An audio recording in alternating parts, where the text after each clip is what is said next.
देश में बेरोजगारी दर पिछले एक साल में सबसे ज्यादा हो गई है। अगस्त 2022 में 20 लाख से ज्यादा लोग बेरोजगार हुए हैं।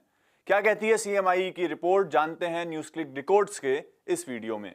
Centre for monitoring Indian economy यानी सीएमआई ने मई से लेकर अगस्त 2022 की रिपोर्ट जारी की है, जिसमें बताया गया है कि अगस्त 2022 में देश में बेरोजगारी दर 8.3% हो गई।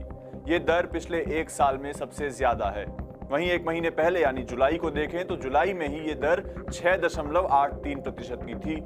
इस परसेंटेज को आप संख्या में समझिए। रिपोर्ट के अनुसार जुलाई में जिन लोगों के पास रोजगार था उनकी संख्या थी 39 करोड़ 70 लाख, जो अगस्त में कम होकर 39 करोड़ 46 लाख की रह गई है। राज्यों की बात करें तो सबसे खराब हालत हरियाणा की है। हरियाणा में बेरोजगारी दर सबसे ज्यादा 37.3% है। इसके बाद जम्मू कश्मीर में 32 और राजस्थान में 31% बेरोजगारी दर है। इसी रिपोर्ट में शहरों और गांवों की बेरोजगारी के बारे में भी बताया गया है। अगस्त में शहरी इलाकों में बेरोजगारी दर 9.57% की थी, जो पिछले महीने जुलाई में ही 8.22% की थी। वहीं ग्रामीण इलाकों में बेरोजगारी दर अगस्त में थी 7.68% और जुलाई में वो थी 6% से थोड़ी ही ऊपर। अब लेबर पार्टिसिपेशन रेट यानी एलपीआर की बात कर लेते हैं। भारत में एलपीआर जो है वो 40.67% है। यही एलपीआर शहरी इलाकों में है 38.5 और ग्रामीण इलाकों में है 41.8%। इस बात को ऐसे समझिए कि ग्रामीण इलाकों के मुकाबले शहरों में बेरोजगारी दर ज्यादा है और एलपीआर जो है वो ग्रामीण इलाकों में ज्यादा है और शहरों में कम। हम आपको न्यूज क्लिक पर कई रिपोर्ट्स के बारे में बताते रहते हैं। आप भी इस बात को मानेंगे कि बात चाहे बेरोजगारी की हो, सैलरीड क्लास की हो या किसी भी और फील्ड की, हमारे पुरुष प्रधान देश में महिलाओं की स्थिति बदतर ही रहती है। ऐसे ही कुछ सीएमआई की इस रिपोर्ट में भी सामने आया है।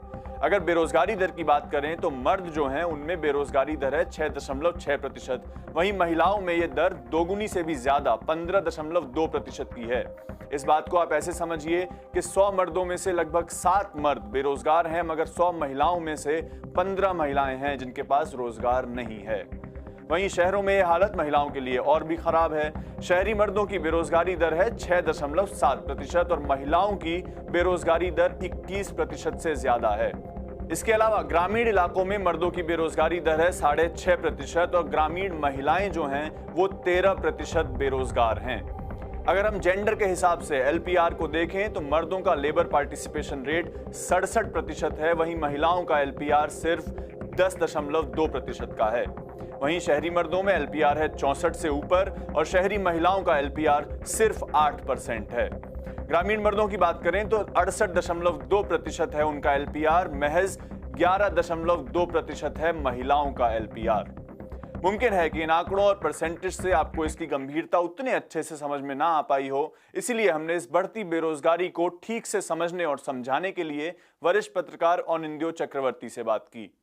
देखिए, सीएमआई के जो आंकड़े हैं वो लगातार जनवरी 2016 से कलेक्ट हो रहे हैं और सबसे खतरनाक बात यह है कि तब से लेकर आज तक रोजगार के अवसर बढ़े नहीं हैं, घट गए हैं। सितंबर 2017 का 5 साल पहले की मैं अगर आंकड़े देख लूं तो उस वक्त लगभग 40.5 करोड़ लोगों के पास काम था, रोजगार के अवसर थे।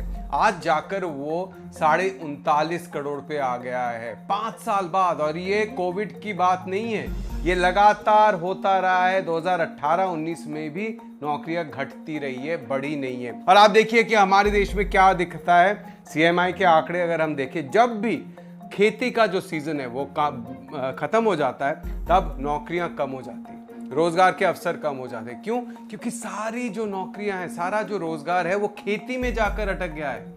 और ये एक छिपी हुई बेरोजगारी यानी डिसगाइज्ड अनएम्प्लॉयमेंट है। आप देखिए, जुलाई से अगस्त में 24 लाख रोजगार के अवसर कम हुए हैं, नौकरियां कम हुई है।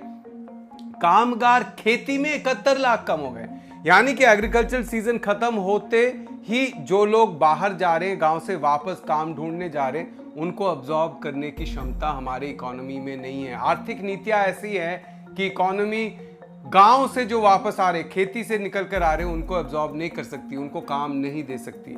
इसलिए लगभग 50 लाख नौकरियां जो बढ़ी है वो बढ़ी हैं जो डेली मजदूरी हैं, जो डेली लेबर का काम करते हैं, हर रोज़ काम करते हैं, वैसे लोग जो आप रोड पर देखते हैं काम कर रहे हैं या किसी कंस्ट्रक्शन साइट पे काम कर रहे हैं, ऐसे लोगों की नौकरियां थोड़ी बढ़ी है। और जो रोड पे खुद स्वरोजगार करते हैं, कहीं पे खोमचा लगा के कहीं पे हॉकर का काम कर रहे हैं, कहीं चाय बेच रहे हैं, ऐसे लोगों के लगभग 50 लाख के आसपास अवसर बढ़े हैं। लेकिन खेती से 71 लाख निकले हैं। सैलरीड लोगों की नौकरी कम हो गई है। ये एक खतरनाक चीज है कि जब भी हमें दिखता है सीएमआई के आंकड़ों में ही कि नौकरियां बढ़ रही है, वो इसलिए बढ़ती है क्योंकि खेती में लोग चले जाते हैं और वो एक डिसगाइज्ड अनएम्प्लॉयमेंट है, क्योंकि हम जानते हैं हमारे खेती में प्रोडक्टिविटी कम है, लोगों की जरूरत ही नहीं है काम करने की। लेकिन आप सोच लीजिए कि 3 भाई है, एक भाई शहर में जाके मजदूरी करता है लेकिन उसकी नौकरी चली है, वो गांव में जाके करेगा क्या? दिन में जाके वो खेत में हाथ बटाता है, असल में कुछ काम नहीं कर रहा है। सीएमआई का सर्वेयर जब आता है सवाल पूछने तो वो कहता है कि मैं किसान हूं, लेकिन उसके पास असल में काम नहीं है। ये डिसगाइज अनएम्प्लॉयमेंट है। सो पहले के भी जो हम 40.5 करोड़ के आसपास लोग देख रहे थे, उसमें भी डिसगाइज अनएम्प्लॉयमेंट भरा हुआ था, वो असल में काम नहीं है। तो आप देखिए, नीतियां ऐसी है कि हमारे देश में कोई भी सैलरीड काम, कोई भी इंडस्ट्रियल एम्प्लॉयमेंट नहीं बढ़ रहा है। खेती में जो है लोग जाकर हाथ बटा रहे हैं, और जब वो एग्रीकल्चरल सीजन खत्म हो जाता है और जाके काम ढूंढना पड़ता है तो उनको काम नहीं मिलता है। और एक और चीज आप देखिए कि हमारे देश में काम ना मिलने के चलते हुआ क्या है कि लोग अब काम ढूंढना उन्होंने बंद कर दिया।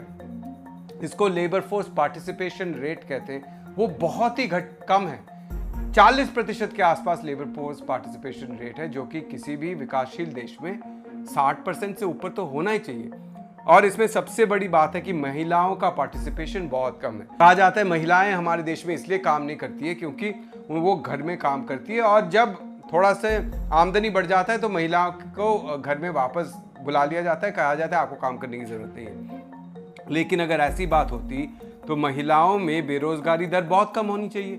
महिलाओं में बेरोजगारी दर 15% है, जो कि 2 गुना से ज्यादा है पुरुषों की तुलना में। तो आप देखिए कि इसका मतलब साफ है कि महिलाओं के लिए काम नहीं है, पुरुषों के लिए भी काम नहीं है। हमारे देश की जो आर्थिक व्यवस्था है, जो आर्थिक नीतियां हैं, उसमें कभी भी रोजगार नहीं पैदा हो सकता है। आप देखिए कि ये आंकड़े ऐसे समय में सामने आए हैं जब मौजूदा सरकार के खिलाफ विपक्षी दल कांग्रेस देश भर में भारत जोड़ो यात्रा कर रही है और महंगाई, बेरोजगारी जैसे मुद्दों को उठा भी रही है। अब देखना है कि आने वाले विधानसभा चुनावों में ये आंकड़े जनता अपना नेता चुनते वक्त याद रखेगी या ये सिर्फ कागज के टुकड़े बनकर रह जाएंगे।